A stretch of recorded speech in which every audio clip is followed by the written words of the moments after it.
innovation. So what it is not is the creation of new ideas. It is not new ideas.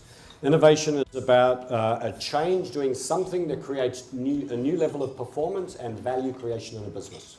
So that's the definition we'll use today. And of course, idea generation is part of that, but I think too many people get stuck in this world of, oh, it's about new ideas, I've got lots of those. It's about new value creation inside an organization. Okay, and secondly, it's not just about technology. I think that's where people get hung up, and particularly everybody looks at the Valley, where Denis and Nora are from. I'm from Southern California, so we're kind of all parachuted into Houston for this.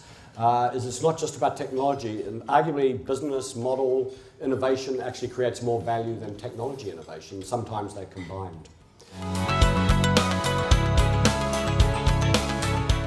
I think one is, there's this thing called status quo bias, and I think a lot of boards as well as incumbents have it. So I'm in whatever industry I'm in, healthcare, oil and gas, whatever. I know it really well. I'm surrounded by 30-year veterans that know it really well. Harumph. These software guys, they can't have better data than us. You know, we own assets. Software people can't eat that. I mean, we've got hotels, god darn it. Like, who's gonna come in to that? So I think there's this thing called status quo bias. The fact that you know too much, and so that's where diversity comes in, diversity of thought, somebody from an orthogonal thing. There's also a short-term focus. There's kind of a disembodiment that happens as the corporation gets very large. You start to lose your touch with the people in the trenches, in the fields, and you make decisions without really understanding the impact of those decisions. And then also there's this sense of decisions have to be made at the top and then cascade down, but really what we need nowadays is actually for ideas and leadership to come from the bottom. I always, use these general phrases like, let's look at the lemons we have, make lemonade, put some sugar in it, and give it back out to our customer base. There's tremendous assets that are inside of your company, and you're underutilizing them. And I think one of the metaphors we use is kind of the ship in the castle. So the castle is your core business, and that's where you'll squeeze out risk, optimize performance, keep competitors out, and that requires a set of processes and skills, etc. that's unique. And the ship is kind of the metaphor for innovation, and that's a different set of skills, different processes, different risk profile. And I think organizations need to become excellent at both. It's ambidextrous, and I think a lot of companies struggle to provide the space for that ship, if you like, to thrive, and then have the patience for it to deliver its returns.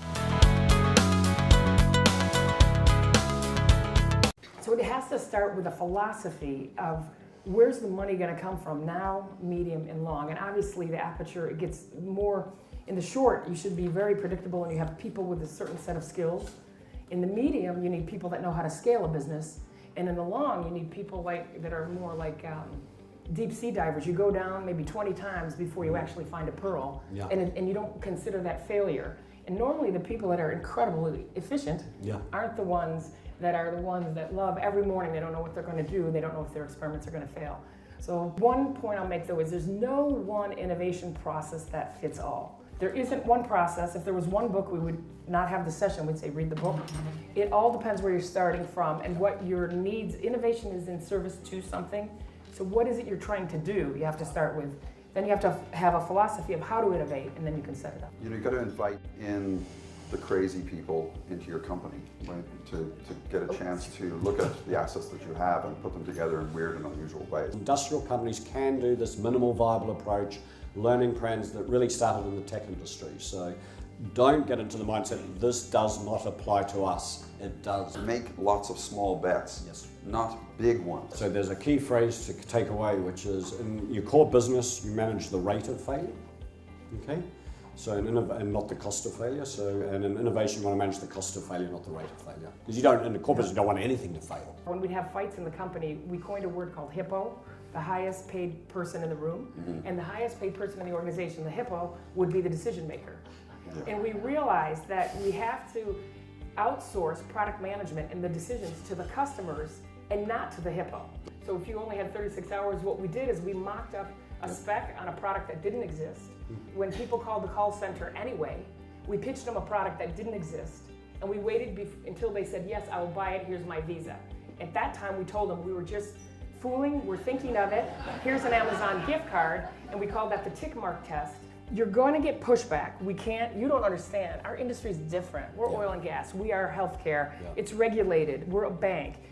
that's to be expected, and you have to make sure you have the right innovation coaches around with the right set of stories to really get their mind to switch from it can be done differently.